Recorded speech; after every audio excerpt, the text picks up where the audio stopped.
Hello friends, मैं हूं Deepika and welcome to कानूनी सोच।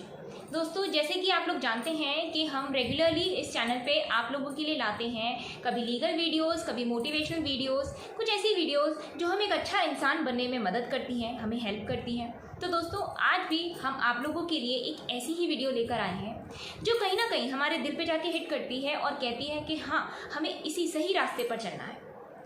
दोस्तों, मैं आप लोगों से कुछ पूछना चाहती हूँ कि क्या होता है अगर सामने वाला हम पर गुस्सा होता है, हमें बुरा भला बोलता है, तो ऐसी सिचुएशन में हम क्या करते हैं?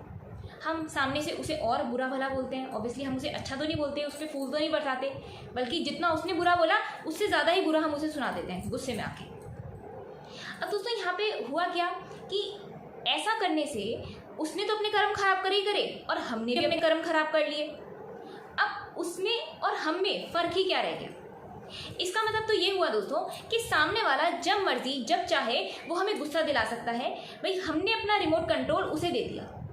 अब वो उस रिमोट कंट्रोल में बटन दबा के जब चाहे वो हमें गुस्सा दिला सकता है, या जब चाहे हमें शांत कर सकता है, जब चाहे हमें दुखी कर सकता है, जब चाहे हमें खुश कर सकता है। इसका मतलब तो ये हो गया कि भाई उसने हमें जो है बुरा भला बोल के हमें उकसाया, हमने रिएक्ट करा उसी के जैसे, और हम दुखी हो गए। कई बार होता है कि ऐसी सिचुएशन में हम उससे नाराज़ हो जाते हैं, बाद में हम उससे बातचीत नहीं करते, और क्योंकि ये सोचते रहते हैं हम कि भाई उसने मेरे साथ बुरा किया या उसने मुझे बुरा बोला। ये ऐसे हमारे मन में थिंकिंग चलती रहती है और हम उस बंदे से बात नहीं करते। अब दोस्तों, ऐसी सिचुएशन में क्या होता है कि उस नाराज़गी का बोझ हम अपने मन में दबाए घूमते रहते हैं और वो टाइम के साथ साथ बढ़ती रहती है। भले ऐसा भी होता है कई बार कि उस इंसान को कोई फ़र्क नहीं पड़ता, लेकिन हमें फ़र्क पड़ता है क्योंकि हम उससे नाराज़ हैं। दोस्तों, होना क्या चाहिए कि हमें रिएक्ट नहीं करना चाहिए, हमें अपना रिमोट कंट्रोल अपने पास रखना चाहिए। हमें दूसरे को अलाउ नहीं करना चाहिए कि जब वो मन चाहे, जब उसकी मर्जी हो, वो हमें गुस्सा दिला सके या हमें दुखी कर सके। हमारी मर्जी है, हम जब खुश होना चाहें खुश हो, या जब हम उदास होना चाहें हम अपनी मर्जी से उदास हों। सामने वाले को हमें ये पावर नहीं देनी है, हमें अपना रिमोट नहीं देना है, हमें ये मानकर चलना है। अगर वो हम पर गुस्सा कर भी रहा है ना, हमें बुरा भला बोल भी रहा है, तो आप ये सोच लें कि भाई वो अपने कर्म खराब कर रहा है। हमें उसकी तरह नहीं बनना है, हमें रिएक्ट नहीं करना है, हमें उसके साथ कोई बुरा बर्ताव नहीं करना है, बल्कि हमें नॉर्मल जैसे हम हैं वैसे ही रहना है। हाँ, अगर वो कह रहा है ठीक है भाई, मैंने ऐसा करा तो ठीक है, तुम सही हो, आप सही हो क्या गया, बोलने से फ़र्क क्या पड़ता है? अब ऐसा करने से सामने वाले को लगेगा यार, मैं तो इसे इतना मैं से बुरा भला बोल रहा हूँ और ये तो बिल्कुल रिएक्ट ही नहीं कर रहा है, इसको कोई फ़र्क ही नहीं पड़ रहा है। तो यहाँ पे वो टेंशन में आ जाएगा, आप नहीं। तो दोस्तों, इसे ट्राई करें, ये बहुत ही इफेक्टिव रहेगा आपको एक अच्छा जीवन जीने में। और यकीन मानिए दोस्तों, ये चीज़ बहुत ही अनएक्सपेक्टेड रहती है। मतलब कि सामने वाला बंदा एक्सपेक्ट नहीं करेगा कि आप ऐसा रिएक्ट करेंगे। अगर सामने वाला आपका दिल दुखा रहा है, आपके साथ कुछ भी बुरा बर्ताव कर रहा है, आपके साथ कुछ भी बुरा कर रहा है, तो आप उसे तुरंत माफ़ कर दें। आप वो बोझा अपने मन में लेकर ना फिरें। दोस्तों, इससे रिलेटेड मैं एक छोटी सी कहानी शेयर करना चाहूँगी। आप मुझे ज़रूर बताइएगा कि आपको कैसी लगी ये कहानी। एक बार एक गुरुजी थे और उनके 7 शिष्य थे। वो अपने शिष्यों को ये माफ़ी वाला पाठ ही पढ़ा रहे थे, और इस पाठ के पढ़ाने के दौरान गुरुजी ने कहा कि अपने शिष्यों से कहा कि ऐसा कभी आपके साथ हुआ है कि किसी बंदे ने आपका दिल दुखाया हो, आपके साथ कुछ भी बुरा किया हो और आप उसे माफ़ ना कर पा रहे हो?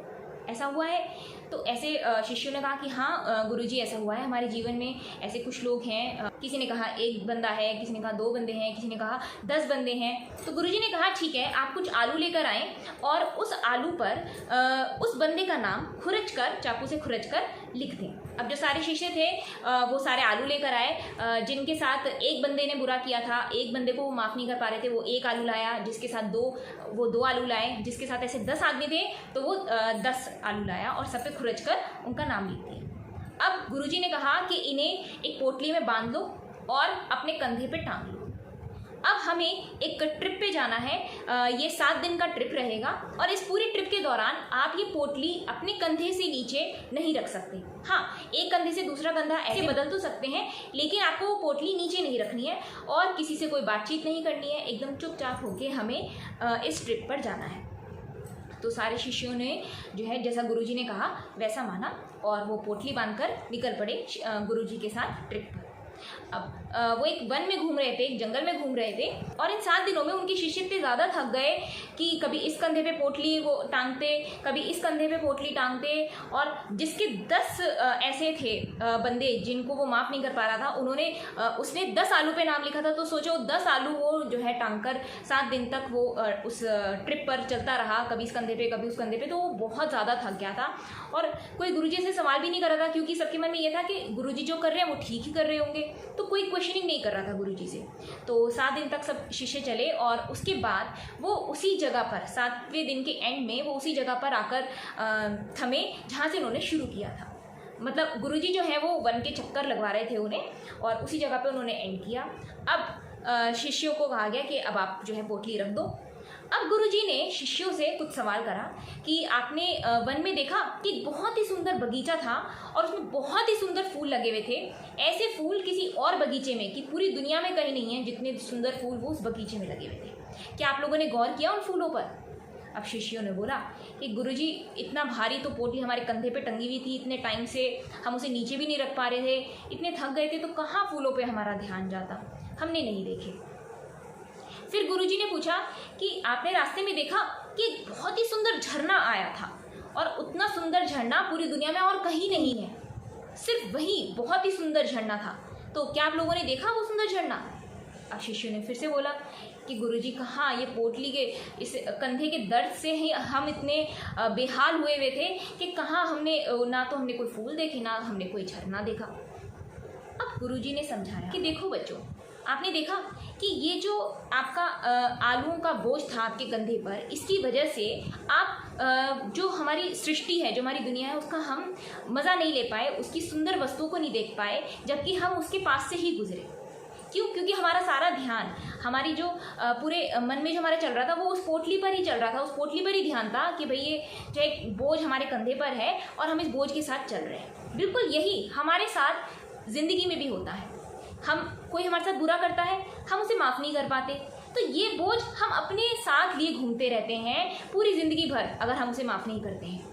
हम अपने आसपास की ज़िंदगी को एंजॉय ही नहीं करते हैं, जो भी हमारे आसपास हो रहा है, कि भले ही हमारे बच्चे की खुशी हो गई या कोई और हमारी हंसी हो गई, हम उस चीज़ को एंजॉय नहीं कर पाते। क्यों? क्योंकि हमारे मन में यही चलता रहता है कि भाई उसने मेरे साथ बुरा किया, उसने मेरे साथ ऐसा किया, उसे ऐसा नहीं करना चाहिए था, मैं उसे कभी माफ़ नहीं करूँगा, यही हमारे माइंड में चलता रहता है।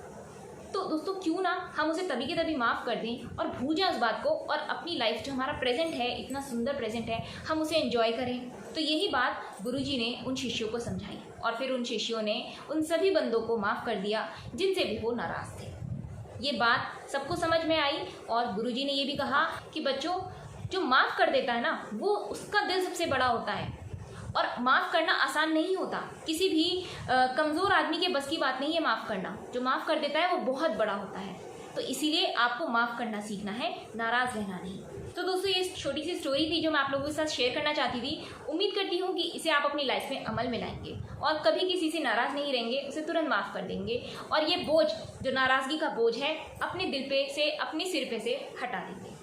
तो दोस्तों ये वीडियो आपको कैसी लगी मुझे कमेंट सेक्शन में ज़रूर बताइएगा, और अगर अच्छी लगी तो इसे लाइक और शेयर ज़रूर कीजिएगा।